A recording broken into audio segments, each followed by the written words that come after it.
Hello and welcome back to Welcome to the Podcast. I hope you enjoy the experience. I'm Pete, I'm Mike. and this week we have sheer insanity for you. I hope you like dinosaurs and flying sharks and Dinosaur men. dinosaur men and just all kinds of Savage Land insanity.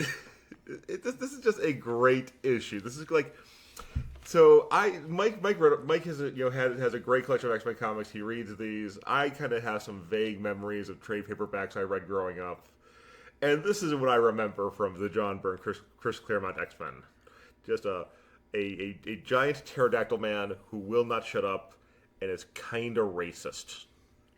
I mean, vaguely racist, sure. Not against any actual race, just against non-pterodactyl men. But who isn't discriminatory towards people who are not pterodactyls?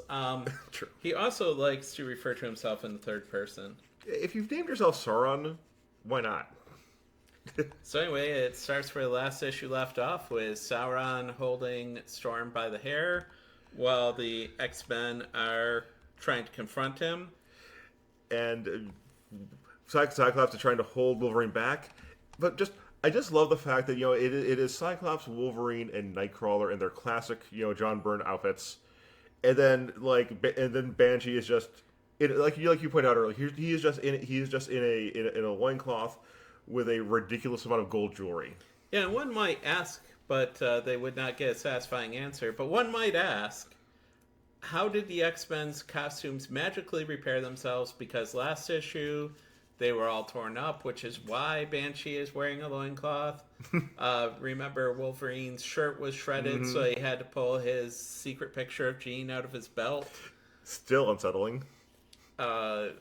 Yeah, just a little bit. So anyway, for some reason, Cyclops, Wolverine, Nightcrawler have their full costumes back. Banshee is like, hey guys, you're breaking continuity. I'm just over here in the loincloth all by myself. Listen, Banshee is just living his best 70s life. So Wolverine decides not to listen to Cyclops because Wolverine never wants to listen to Cyclops. And now John Byrne uses a full 2 pages to show Wolverine attacking Sauron. And I want to say there are only 17 pages of story in this issue, Pete. Yes. And we're using 2 of them on this admittedly cool It's very nice. piece of art that is largely just Wolverine attacking Sauron with 2 word bubbles on it. Yeah, it's Cyclops rightly pointing out that Wolverine is crazy, and Wolverine declaring that Sauron will only rule in hell. Ruling in Hell sounds like not too bad, though, right? It seems pretty cool, but it does seem above Sauron's pay grade. Yeah, I mean, I can't see Sauron raising all the way to Ruler of Hell. He might be a Duke of Hell at some point. Baron? Yeah, but definitely not the head guy. Yeah. Now, the head being the head of Hell will be reserved for a very unpleasant Russian teenager in 5 years. Ilyana Rasputin. So we'll get to her eventually. I believe X-Men 170 is when she shows up. little snowflake.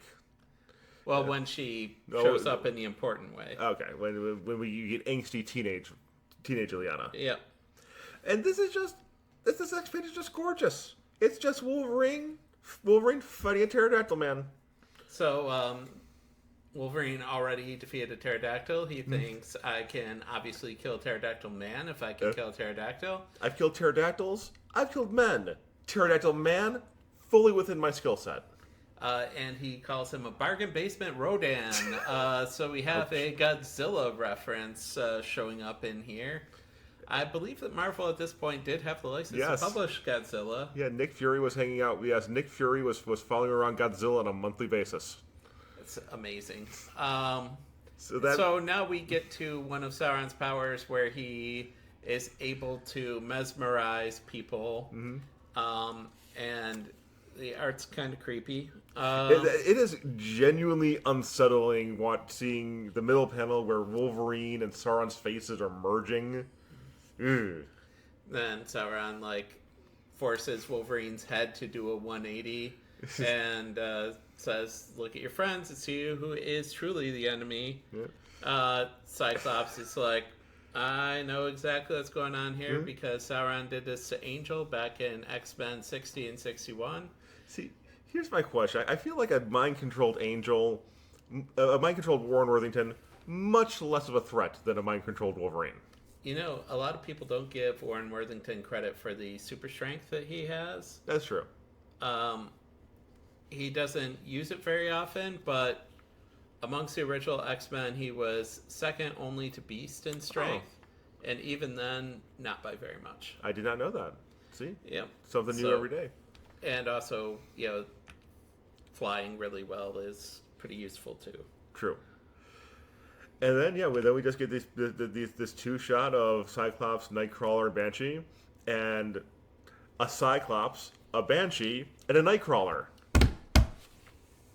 Yeah. Kind of reminds me of X-Men 108, where the Macron Crystal projected a similar illusion to them. Remember? I did, yeah. It was a nice callback, actually. I had not remembered that until you pointed it out. Yep.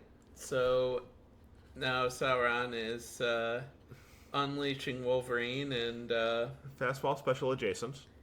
And Cyclops is like, I don't think that we can take him. Why couldn't Wolverine have listened even one time to me?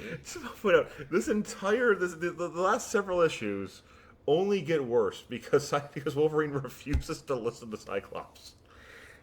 Eventually there becomes a grudging respect, but at this point, Wolverine, it's almost like if Cyclops said to Wolverine, "Don't pee your pants," Wolverine would be like, "I am peeing my pants right now. You can't make me not do it." You're not my real dad. Most of Wolverine's dialogue seems to end with, "You're not my real dad." It's implied, like a fortune cookie thing, right? Exactly. And so Cyclops does what we all wish we could do and fires an optic blast right into Wolverine's chest, knocking him backwards. So I'm just wondering, in Ultimate X-Men, 30 years after this, there is a great scene where Ultimate Wolverine and Ultimate Cyclops finally throw down. Wolverine lunges at Cyclops. He's like, "I'm the most dangerous man alive." And Cyclops is like, "Yeah, you're the most dangerous man alive from more than 3 feet away. However, I have unstoppable optic blasts." Wolverine brings a knife to a gunfight every single time. Yes. And then Sauron is just Sauron, who is living in the Savage Land, who has dealt with mutants before, is baffled by a dude flying. And let's also say for the record here that Sauron, when Sauron first appeared, Banshee had already been a thing. Because he was in the Neil Adams run, right? Yeah, Sauron was in 60 and 61. I think that Banshee was at least several issues before that. So Sauron not having any idea who he is maybe just because Sauron spent his first several issues just single-mindedly focusing on how to drain life energy from Alex Summers. Yep. Also, I want to point out, so I'm a child of the 90s. I got used to people breaking the panel with, Jim Lee and Rob Liefeld. It was always very, very in your face. And John Byrne does this like every other issue or so. It's like in a subtle, dramatic way that, really does helps with the storytelling. Right. It's not gratuitous. Cyclops' finger that's pointing to Sauron goes off the panel when he's trying to explain to Banshee what he has to do, which is to get airborne and fight Sauron. And Cyclops is like, be careful getting close to him because this guy makes Mesmero look like a rank amateur, and I don't think there are very many people on this planet that do not make Mesmero look like a rank amateur. On the other hand, they did spend a week as a freak show because of Mesmero. Okay, I mean, fair enough, but Mesmero. I feel we'll be referring to Mesmero a lot over the next couple of decades. I found a panel of Mesmero from the later Spider-Man issue where it shows Mesmero and it says, formerly a well-respected X-Men villain. Huh? And it's like, I challenge that notion. I challenge the fact that they respect him, or probably that they remember him. Or that they would even call him a villain. He's just like some annoying guy that shows up. Yeah. I do like the fact that Sauron clearly has a gun. At no point does he use the gun, but he definitely has a gun. Well, the gun is a relic of Dr. Kyle Lycus, and Sauron kind of is Hulk Bruce Banner-ish about him, where he's like, I'm not going to use a gun because it's a Kyle Lycus gun. Okay. Pterodactyl man and can pterodactyl people to death. With his strength alone. So, Banshee, I like that here. It doesn't always happen, but apparently they realized that when you're screaming, you cannot talk. So everything Banshee is doing is thought bubbling about what's going on. Yes, you cannot. Yes, you're. I mean, I guess you could. I guess you could talk, but your talk would be the screaming. But look at this panel of Banshee, like Sonic screaming Sauron into the trees. It's awesome. So, but my argument is the 2 pages that we spent of Wolverine attacking Sauron earlier, this panel is just as effective and just as cool. Yes, it's one. You could have made that panel this size and put more story in this issue. You know, you're right. This is this is a 3rd-page panel. It's epic. It's showing. You know, you have a story going on here. Not only is Banshee knocking Sauron into the brush, you have this evil little dinosaur eating another evil little dinosaur. You got some mushrooms for effect and moss and everything. I mean, it's a cool laid out panel, and I would argue maybe better than the 2-page spread. Maybe better than the 2-page spread. Also because here's Banshee just wilding out. Yeah, I love the fact that Banshee, like, something I did not know until we started doing this podcast. Banshee is just every single issue. He's the MVP. Yeah, like, I mean, people go on about Nightcrawler and Wolverine being the standout characters of this area, but it's like, no, Banshee gets shit done. Well, that's why he had. Oh no, don't want to spoil that. Also, I just want to point out here that the X-Men have just left Wolverine face down in a pond for presumably the last several minutes. Nightcrawler is like, I'll help him get out of here. He says, "Rise and shine, can't be drowning us." But Wolverine is actually still under Sauron's mesmeric control. It just backhands Kurt, and now he sees, of course. What does Wolverine want to see? This. What does Wolverine want to do more than anything? Save Jean Grey? From Cyclops? Oh, wow. This is just... I don't know how I missed this the first time I read this. This is weird, man. Now, remember also that Jean Grey as Phoenix is way more powerful than all the other X-Men combined. But Wolverine, because he is Wolverine, believes that only he can save her. And so he tries to attack Cyclops, who manages to move out of the way just enough to not get skewered. And so... Oh, and then he realizes, wait, Jeannie's dead. To the best of my knowledge, she died 2 weeks ago in Magneto's base. And once again, as Pete mentioned, breaking out panels, Wolverine's claws just barely extend off the edge of the panel. Yeah, it's almost like using something sparingly with restraint has a more dramatic overall effect. Hey, you're just disproving the entire 90s here. I can't have you do that. So once again, Wolverine brought a knife to a gunfight, and Cyclops optic blasts him like a distance. I mean, at least 30 feet into the air. Yeah. If only we had the Starjammer around to give us the exact measurements here. But it would be good, but it's far enough away for his own good. Yeah, it's for your own good, Cyclops says. And now Cyclops did have a strategic reason to have Banshee take to the air. He decides to have Banshee hit Sauron from above while Cyclops hits him from below, so that basically that's recoil into each other. Yeah. So It's almost like Cyclops is exceptionally good at his job. he is quite good at his job. Sauron starts to revert, so he goes and he finds Colossus, who apparently didn't spend too much time on the special island, is here to rescue Storm. And Sauron's like, hey, he's pretty powerful too. And then I think like I love the fact that like in this era, like up through the 90s arcade game, you know, just Colossus, just like the very fact that he's changing his forms seems to have like an amount of seems to have like a battle aura for like a fraction of a second. It's pretty cool. Yeah. And that transformation sends Sauron away. And I adore the so Sauron is trying to drain Colossus' power. Colossus is changing, and Sauron is just like exclamation point, question mark, exclamation point.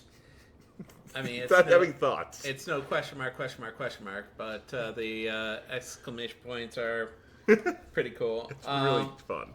But I also want to point out something to you, Pete, that maybe our listeners won't know, but keep in mind, Sauron calls himself the ultimate evil. Oh, yeah. And Colossus, in his steel form, repels him. This might have something to do with a plot line that comes up a little bit later. Interesting. And then we have just Karolykos, who I was talking to Mike about his relationship, and Mike was just saying, they have a very Bruce Banner Hulk thing going on, but Karl also goes out of his way to become Sauron, regrets every minute of it. But I mean, it's like a alcoholic or whatever. That makes sense. He feels the pull of it, and it's hard to not succumb to it. And here is a study that will set up the next 30 years of Wolverine comics.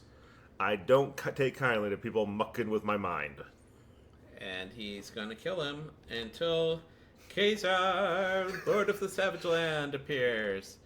And he tells Wolverine that Karolykos is his friend. And Wolverine's like, I'm willing to fight you and your saber-toothed tiger. I will kill you. And everybody else in a 5-mile radius, I'm willing to fight them all. I'm willing to kill you so I can kill him. And Cyclops comes out, it's like, hey, I encountered you, Ka-Zar, like many, many, many issues ago on 2 separate occasions. It's like, I remember you. Hey, do you want to know a little more about Ka-Zar? So, Mike, what has been going on in Ka-Zar world for the last several issues of Ka-Zar's comic? Well, I'm glad you asked, Pete. So, first of all, Ka-Zar was one of the characters in Marvel Mystery Comics #1, believe it or not. Everyone remembers that the Human Torch and the Submariner were in there. Wait, he goes back that far? Yep. Oh, wow. But Ka-Zar was in there as well. Not the same guy. Ah. So, Ka-Zar in that was basically a very standard Tarzan analog. He didn't have Zabu or the Savage Land yet. The Savage Land appeared in one of the horror / science fiction comics that Marvel did in between. Like the 50s, between like the 40s and 50s? Yep. So then Ka-Zar reappeared in an early issue of X-Men, and in that issue they linked Ka-Zar to the Savage Land.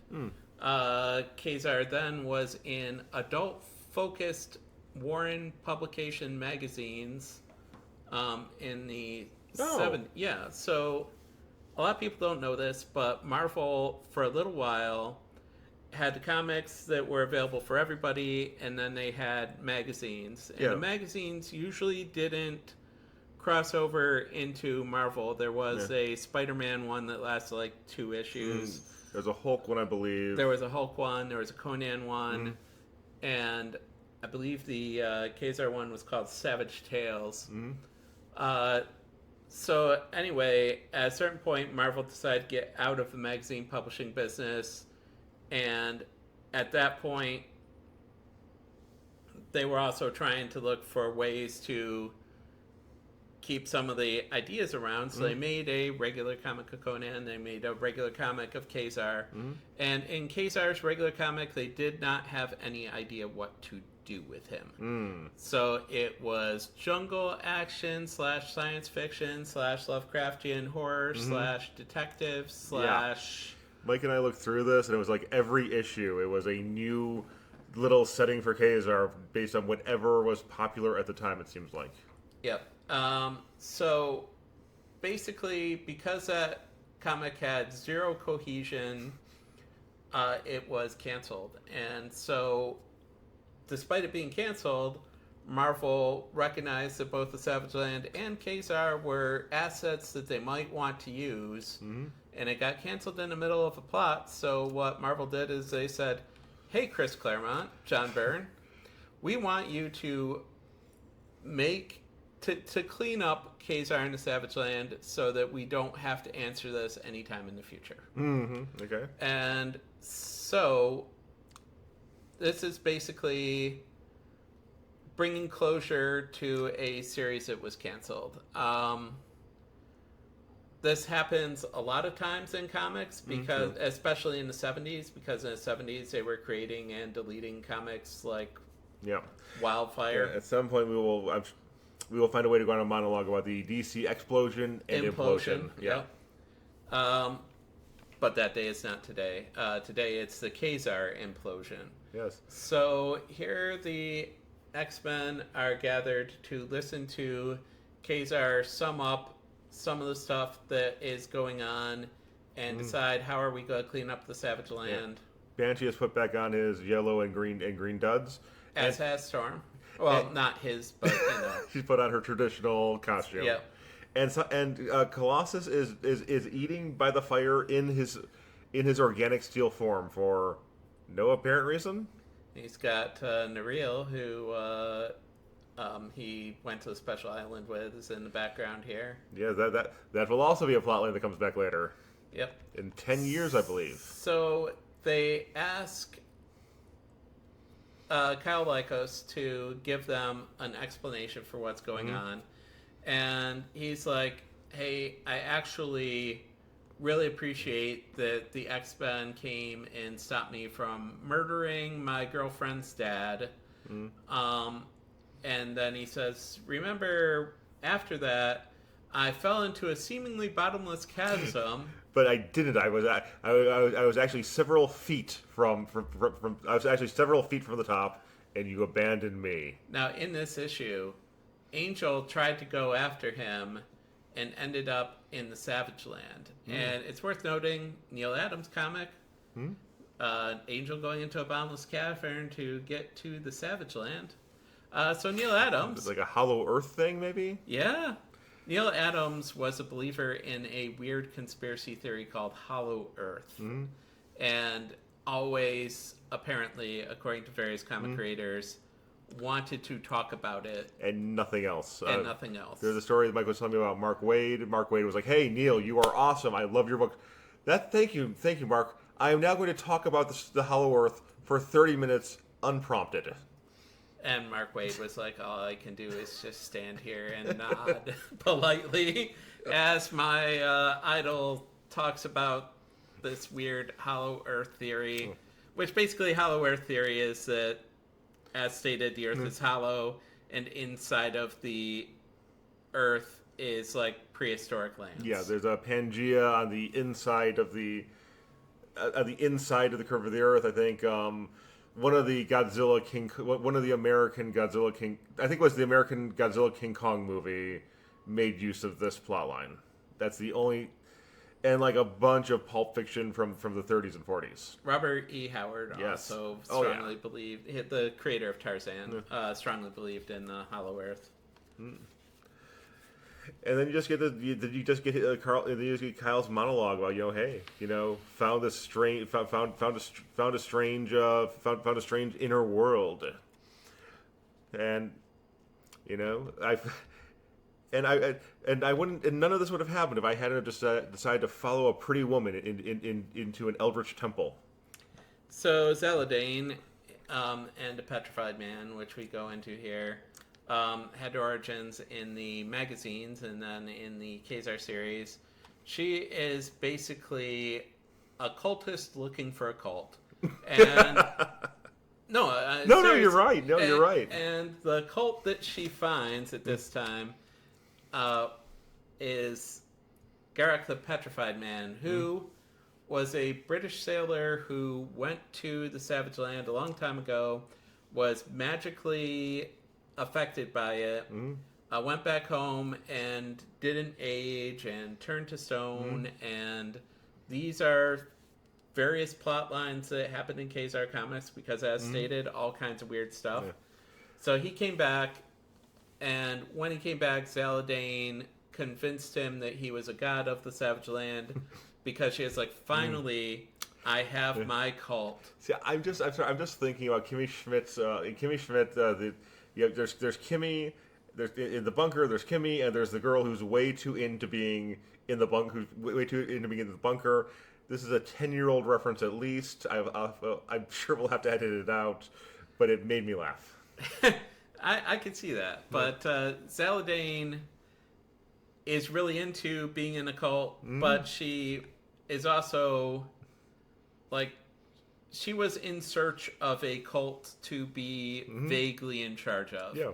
And later she... Didn't matter which cult, it just... Right, yeah. A cult. And, so Garak the Petrified Man, solves all of her problems because she's like, I can cult.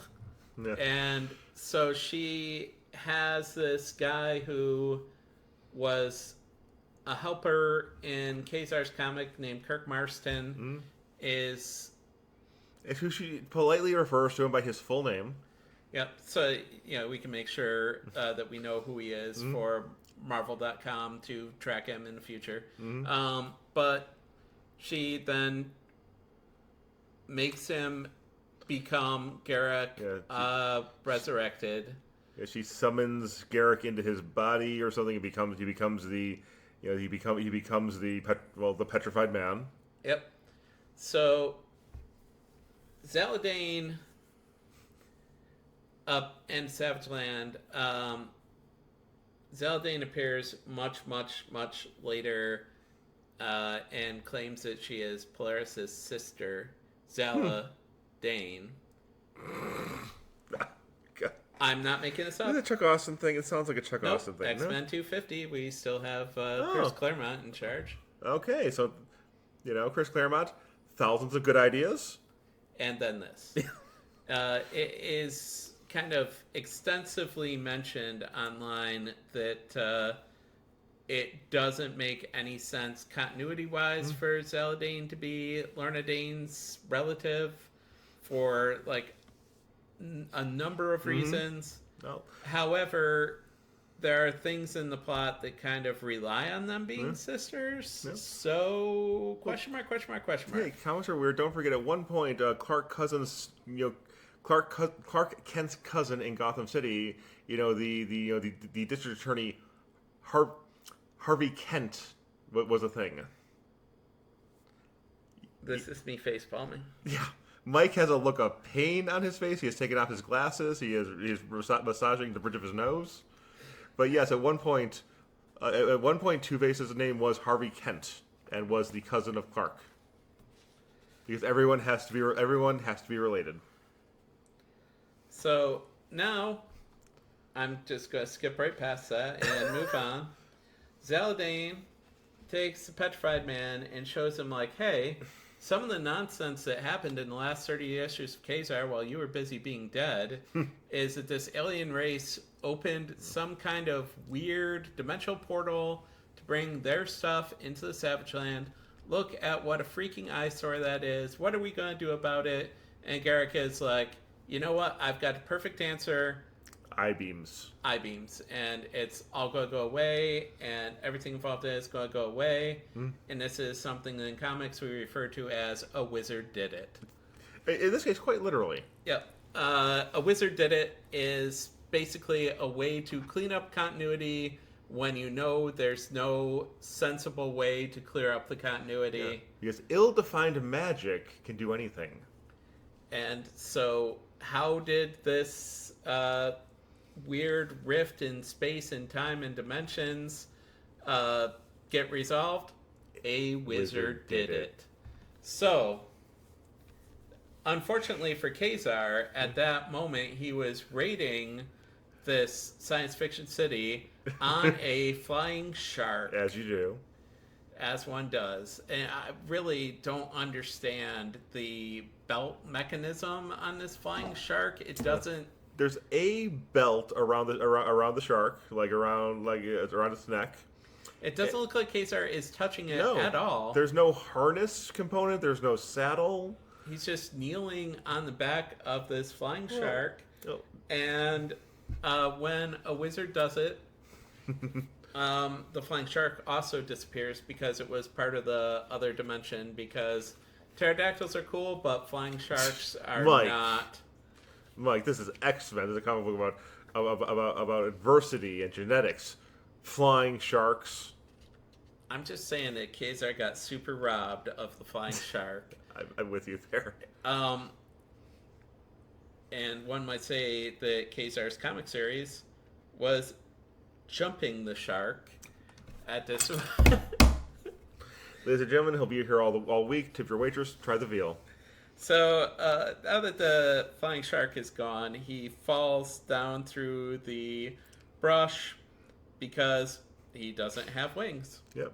And then he finds he finds Carl and Carl's companion Tandy Snow. And who was apparently Tonga, the Outworlder Klaus, and Zabu. Yeah. Basically, Ka-Zar is name-dropping every single person who has ever existed in his comic, except for Kirk Marston, who unfortunately is Garrick the Petrified Man now. And the She-Devil, Shauna the She-Devil. And here's Carl Lycos using that gun. No. His what is clearly a real world-ish gun. I'm not a gun person, I don't know guns, but it's clearly like a firearm that exists within the real world, shooting a red energy beam. I mean, it could be a bullet. It could be the path of a bullet. Yeah, it could, but it looks like a red energy beam. Yeah.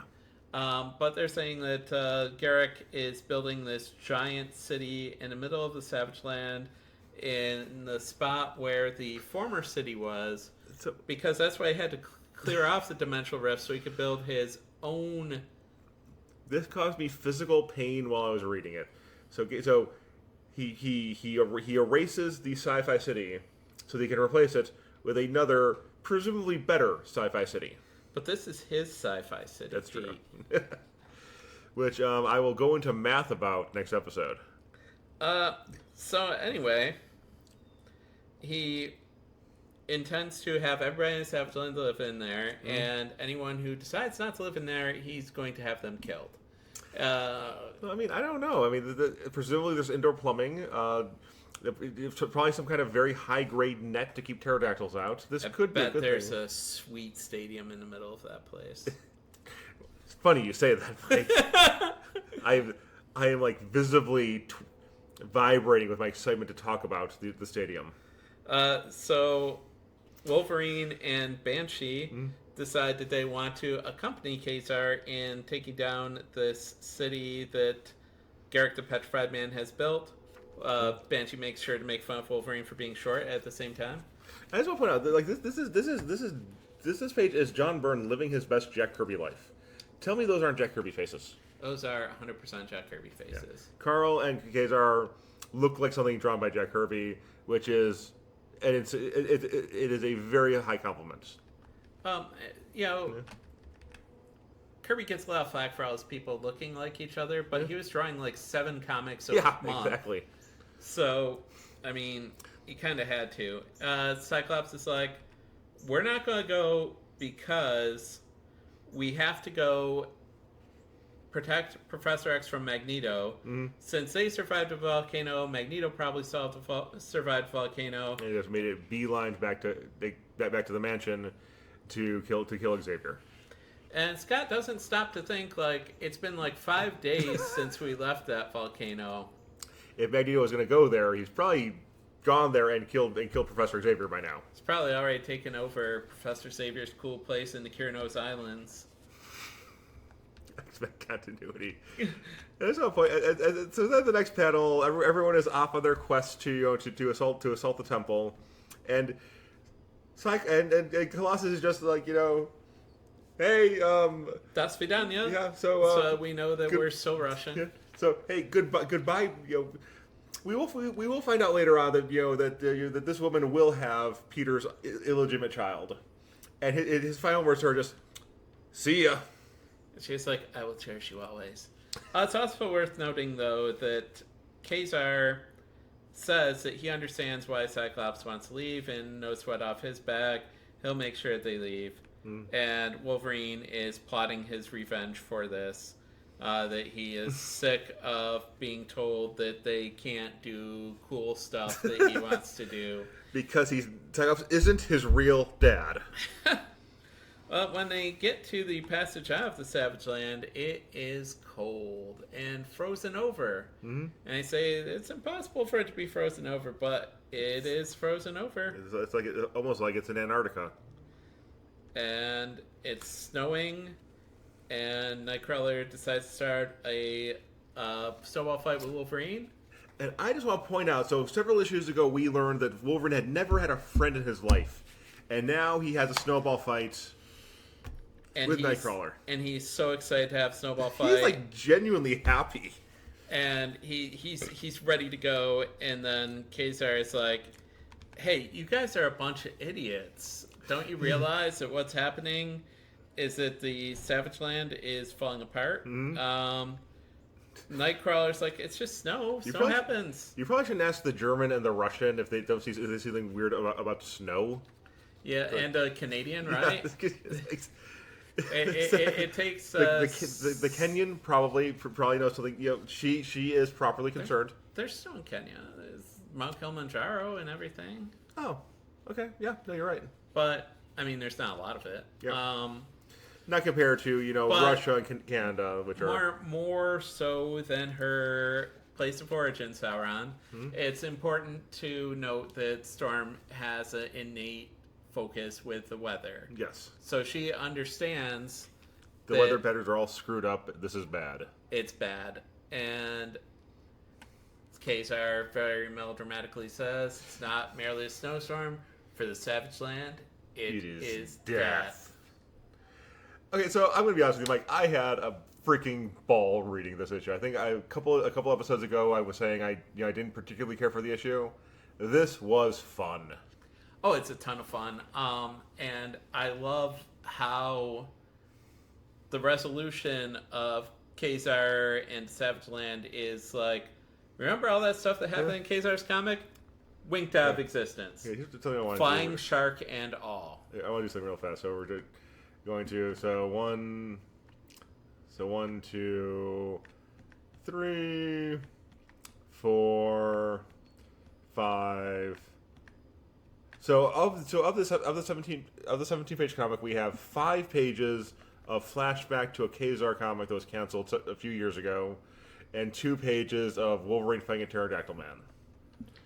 And yet, this still feels. This was still a satisfying meal of a comic. Oh, I loved it quite a bit. I mean, the Savage Land is just cool, and I mean, it is. I mean, it's strange that it's so connected to the X-Men, but it really is. Occasionally, you, and this is gonna sound sarcastic, but it's not. Occasionally, you just need a dinosaur adventure. Dinosaur adventures are cool, man. Yeah. I mean, you will not get a single complaint about dinosaur adventures from me. I didn't think I would. In fact, I hope there's another issue worth of dinosaur adventure at the end of this. I believe that we have at least one more coming to us next episode in To Save the Savage Land. And let me tell you something, Pete, and all the listeners. If you thought this comic was a treat, the next one ups the insanity level of everything all the way through the roof. It is nuts. It is the action movie of comic books. Nothing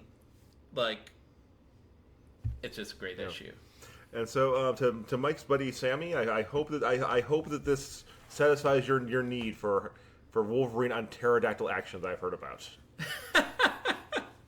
Yep, Sammy, one of our super fans, definitely needs to hear more about Wolverine fighting dinosaurs. Okay.